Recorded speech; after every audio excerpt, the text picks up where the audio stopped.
Hello and welcome back to London Cycle Routes. Today we'll be riding from Knightsbridge in West Central London to Bank in East Central London. This video was filmed at rush hour during the 2025 tube strike, and we're going to see a staggering number of people riding their bikes through central London. The ride takes around 25 minutes and the whole thing is on protected cycle lanes. By public transport, this journey usually takes around 25 minutes too, with a change of line, though on the day of the strike itself it was looking more like an hour if you were lucky, so it's no wonder that lots of people jumped on their bikes. If you find this video useful or you just enjoy watching it, then please don't forget to subscribe to the channel, as I try to post new videos just like it every week. I'd also like to say a huge thank you to everyone who supports the channel on Patreon. If you'd like to contribute too, then you can find a link in the description below the video. Alright, let's get going. So we're starting near Knightsbridge tube station and we're going to use this crossing over the road into Hyde Park's Albert Gate, which takes us onto the South Carriage Drive.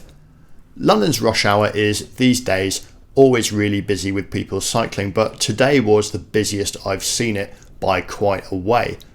Some of the scenes as we get further into central London will be verging on ridiculous, and I think it poses some interesting questions which we'll be answering, or at least asking, later. There's always an increase in cycling during tube strikes, but I think it's right to say that this is the first all-out sustained strike that we've had since cycling really took off in this city, with lots of infrastructure going in since the pandemic. So it's definitely the first time that we've seen this volume of people ride in all at once. Immediately you can see that we're actually bumping up against the limits of the infrastructure here with the volume of people using it. This crossing at Hyde Park Corner is over capacity at the best of times, but today it feels like something out of the Battle of Hastings. The design where the crossing is shared with pedestrians isn't ideal, and really you want to separate people on bikes and people walking there. I'm not sure I'd want to walk across that crossing, although I do always love sailing under the Wellington Arch here on my bike with a peloton of other people. I think it's interesting to talk about where all these extra people on bikes are coming from. It's worth saying that they're not all necessarily new to cycling. I often cycle to work, but I don't do it every day, and I think that's probably true for a lot of people. In this city you have a lot of options. So when cycling becomes the only good option for everyone all at once, everyone who rides a bike sometimes decides to do it on the same day, and you end up with this. On top of that, in London these days there are more people than ever who cycle occasionally, thanks to the boom in hire bikes, mostly dockless e-bikes. That means a lot of people have experience of riding a bike in the city, and all of a sudden they consider it an option for journeys when previously they might not have. You can definitely see a lot of Lime bikes in the crowds here throughout the video if you keep an eye out, but it's also backed up by data. Lime says it's had a 74% increase in journeys during the rush hour. TfL's Santander Boris bikes are up 72%, and Forest, another hire bike company, claims that they're up 300%. You don't have to necessarily believe those numbers exactly to see that there's clearly something going on. That said, anecdotally I've also heard about people installing hire bike apps for the first time or getting their old bikes out of the shed. On this ride too, I definitely got the impression that some people who I passed did seem to be quite new to riding a bike in central London as well. Just my impression. If you're watching this and you rode in to work for the first time during the strike, do let me know in the comments. I'd be really interested to hear what you made of it. And I promise it's usually a little bit less busy, so do stick with it. Not just less busy in terms of bikes, but also definitely in terms of road traffic. There were of course a lot of people choosing to drive into central London, probably quite unwisely, as it didn't look like they were having quite as much fun as the people on the bikes. I do hope that people who tried riding in for the first time this week do keep it up, and I'm sure that some will. I once saw an analysis of tube strike data which suggested that during strikes a small percentage of people who take a different route to work to avoid disruption, whether that's a different line or using the bus or something, actually never go back to their old route. And the explanation for that is seemingly because they realise that the route that they tried is actually better than the way they were doing it. I'd imagine that'll be the case for some people who try riding a bike in. I guess we'll see in the coming weeks, though it could be difficult to disentangle the effect from the ever-growing number of people riding bikes in this city anyway. There's certainly no shortage of cycle growth here. As long as the infrastructure keeps improving, I don't think that's going to change anytime soon. We're now entering Parliament Square, which is always busy with people on bikes every day, thanks to its central location, its protected cycle lanes, and the fact that it's the intersection of a number of different bike routes. Today it's absolutely rammed, particularly when we cross this next set of lights and go past Big Ben, and then we try and turn left onto the Embankment Cycleway, which is going to take us towards the City of London and Bank, which is our final destination. There's pretty much an endless queue of people cycling in both directions, sometimes two abreast, and it's a stream of people that just doesn't stop coming. The wait to turn left towards the embankment here is usually pretty long due to the light phasing, but on this occasion we actually weren't able to get everyone through the lights on the first phase, and I had to wait for a second light phase, which we just about managed to squeeze through on. This isn't the only place on this route that happened, by the way. I'll flag the other one when we get there. It's a sign that the infrastructure is massively over capacity, and we can talk about that in more detail in a moment. Just to note that I normally cut out the waits at traffic lights in my videos on this channel, but in this case of the wait here, I actually decided to leave most of it in so that you could see firstly that we didn't get through on the first phase, and then the endless stream of people on bikes coming past as we waited. When the light is red here, most of these people are coming straight on northbound over Westminster Bridge, and when the light turns green, they are coming from the Embankment Cycleway. You can't see it in this video too, but there's also an ever-growing queue of people behind us. We're pretty near the front.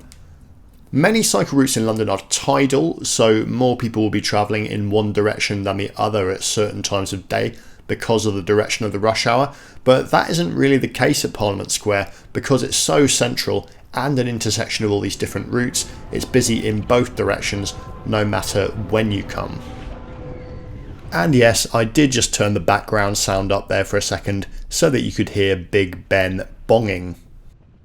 Now, I absolutely think it's fantastic to see all these people out on bikes, and it's a really positive development. But one question that keeps popping up here in this video is capacity. Not necessarily on the cycle lanes themselves. You can see here that we're passing by relatively efficiently. It's usually at junctions, which are pinch points, where we have serious issues. In the short term, I think it makes sense to do what you can to make sure that traffic light timings are appropriate. I really don't think they are at that junction next to Big Ben, for example. But in the longer term, I think the solution has to be more infrastructure. While there's obviously an unusual number of people cycling today, it's not going to be unusual forever. The difference between a normal day of people cycling in central London in 2025 and the day this was filmed during the strike is probably proportionally less than the difference between the number of people you'd have seen, say, 10 or 15 years ago riding a bike in central London and a normal day in 2025. So if cycling keeps on growing, in a way today is quite a good trial run to stress test the infrastructure that we're probably going to need in the future. Don't get me wrong, the infrastructure is holding up pretty admirably, but there are clearly some things that need to be addressed here. The answer's got to be more routes in central London. The Embankment and Parliament Square aren't necessarily the most direct routes for everyone on them. They're just the highest quality infrastructure, so people deliberately divert this way to use it so they can feel safe and comfortable when they ride to work. And the result is that, particularly at junctions, they end up over capacity. But if there were more high quality parallel routes of the same quality, then you wouldn't get these pinch points because people would be spread across a number of different routes. An obvious nearby candidate is Fleet Street, the Strand and the Mall, which run parallel here but which currently most people avoid most of on a bike. Another just further north is Shaftesbury Avenue and Piccadilly, which makes sense too, and Camden Council is already planning lanes on their part there. Westminster Council should step up. It's crucial that new infrastructure has onward connections to other parts of the network too, which is the reason that the embankment is such a useful route.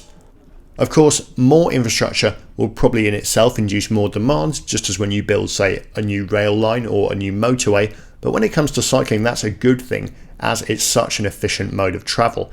Just imagine if every single person that we'd passed in this video today decided to drive into London during the tube strike, as a lot more people used to do during events like this. It would be complete gridlock and nobody would be getting anywhere. Just a quick note for anyone who is new to the channel, please do hit subscribe on YouTube. I do videos every week, mostly showing off new infrastructure around London and documenting ways to get around the city on quiet streets and protected lanes without dealing with traffic. So if that appeals, you'll like the channel and should subscribe. If you like this video specifically, please do leave a like to help other people find it. It really does boost it in YouTube's algorithm. And for regular viewers, I'm sorry I didn't publish a video for the last 2 weeks for the first time in a very long while because my computer was in the shop getting fixed, so apologies for that. I'd also like to say a huge thanks to everyone who supports the channel on Patreon. If anyone else wants to help support what we're doing here and throw money at me, then you can find a link in the description below the video to the Patreon where you can do so. Now we're heading to Bank today, and my favourite way to do that from Cycleway 3, which we're on now, is to turn off left in a minute and head up Queen Street, which is mostly traffic free. One little thing about all the hire bikes you see around is that they actually have to be moved around by van, and you can see one of the vans for the Santander cycles just up here on the left doing its best to move those bikes around for people. And on the right up here you can see absolutely loads of Lime bikes, and on the left tons and tons and tons of Santander, TfL, Boris bikes, whatever you prefer to call them. I desperately wanted to get out and get some footage of rush hour during the strike to make this video, but it was touch and go as to whether I'd be able to, as the day I could get out and film, it was looking like it was going to rain. There's nothing wrong with cycling in the rain, but I can't film in the rain because even a couple of drops on the camera lens tends to make the footage basically unusable. From the moment I set out to Knightsbridge through the whole video, I was absolutely convinced it was going to start raining, as the forecast said it was going to, but I braved it anyway because I thought it was going to be so cool and I wanted to document it, and I'm glad I did because the weather held off until literally the moment I arrived at Bank, when the heavens absolutely opened and I got totally drenched, but I was perfectly happy because I got this great footage. Funnily enough, I think that the other days during strike week when the weather was sunnier were probably, if anything, a little busier, as forecast rain does tend to have a small effect on the number of people travelling by bike, so if anything this footage understates the scene, but it's pretty rammed anyway, so I'm happy that we got to document it. Thank you so much for watching. I hope you enjoyed it as much as I did. Please do hit subscribe if you haven't already so that my videos appear on your homepage. I usually release them every Sunday evening. And do leave a like on YouTube to help others find this video. It really does boost it in the algorithm. I am really interested in hearing about your strike day cycling experiences. If you did so, let me know in the comments below and let me know what you think of this video too. I will see some of you below the line in the comments, and the rest of you I'll see next week. Thank you so much for watching, and goodbye.